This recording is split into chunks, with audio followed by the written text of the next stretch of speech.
What's up, everybody? This is Slab City TV, and this is why I stopped recording in Slab City. There are many reasons that I decided to take a break from Slab City for making trips and recording in Slab City. I know many have their preconceived ideas as to why I stopped. Some of you might be wrong, some might be right. Although there are many reasons that I decided to take a break from Slab City, I'm going to talk about 3 reasons here. The first reason is that Slab City is the land of broken toys. Now, I do not mean to be judgmental or cast stones on anybody by saying that, but here are my reasons behind that. That means the land of broken toys. The land of broken toys means that there are many broken people with broken lives, broken souls, and broken ideas. As I mentioned, I do not mean to be judgmental in any way or demean anybody by saying that. I need to clarify that not everyone in Slab City falls into this category, as mental illness is not exclusive to Slab City. However, if it's called the land of broken toys, it's for that reason. You landed in Slab City because somewhere along your life, something broke, and you found refuge at the slabs. I said that to say this, and I don't mean to be judgmental or cast stones on any of the slabbers, as I already said, but the truth about Slab City is that the nature of brokenness quickly took a toll on me. It took a toll on my mind, and it took a toll on my finances, my resources, and many other areas of my being. As a tentacle of mental illness and as a result of the brokenness of Slab City, control seems to be an issue in Slab City, and I think many of those listening to me will agree with that. I felt that some wanted to control who I interviewed and what I posted and what I said and what I did not say. For example, some people had an issue with me recording the fires, as Slab City is portrayed to be the last free place. When people try to control you, that means that it's not free. There's, when control is the opposite of freedom, right? Oppression is the opposite of freedom, and Slab City is portrayed to be like this place of freedom, but it's not once you get in there. And I believe that that is connected with mental illness. I felt that some wanted to control who I interviewed and what I posted based on rumors, and that did not sit well with me. It also got to the point where others looked down on me. This is another issue that began to arise, and I think that this is also connected to mental illness.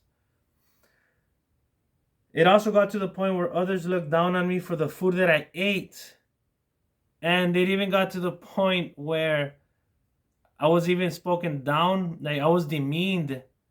I was spoken to in a condescending way because I was eating chicken. Just one factor, one layer on top of another layer, it kind of pushed me away. In the last couple of another reason.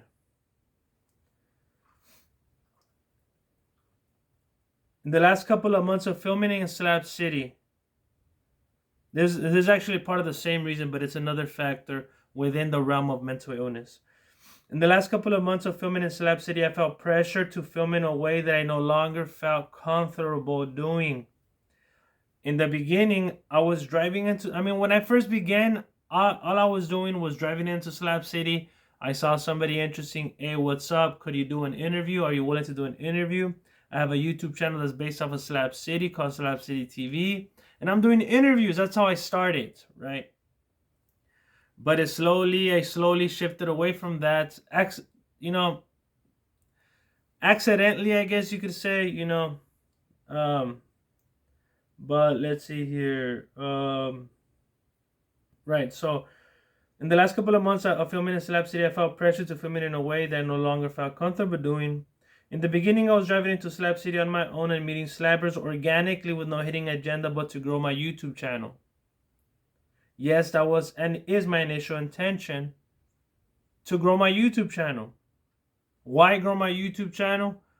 Because there's a possibility there you can make money off of it. And that, and that's another problem, that I encounter people. And what's wrong with making a living? People in Slab City ask for money all the time in Cash App, through PayPal. So what's wrong with making, it's more honorable what I'm doing because it's a work. I'm putting in work. You put in so much work, you get monetized. So you earn it. And I think that this is also a result of mental illness. Many people have issue with me getting monetized off of Slab City, but the same people have cash apps and they ask for money, they ask for donations. So what's more honorable? I'm not trying to. I'm posing that question for you guys. I don't want to be divisive or trollish or in any way. I just want to, um, I want to help you think about that. What's more honorable, putting a cash app or earning money? Okay.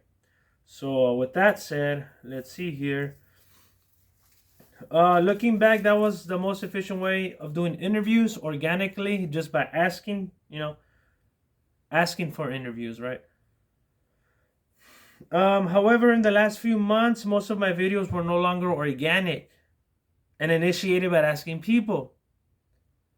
I was now feeling pressure to promote certain agendas, and this is because sometimes you meet people, they're nice, you befriend certain individuals, but you have to be careful who you become friends with, because certain people have certain hidden agendas, and I think that's what occurred with me. So most of my videos were no longer organic, and by the way, look, if certain people want to have certain lifestyles, we live in America. I mean, it doesn't matter where you live, like your God-given freedom is freedom of will, right? So people could do whatever they want to do.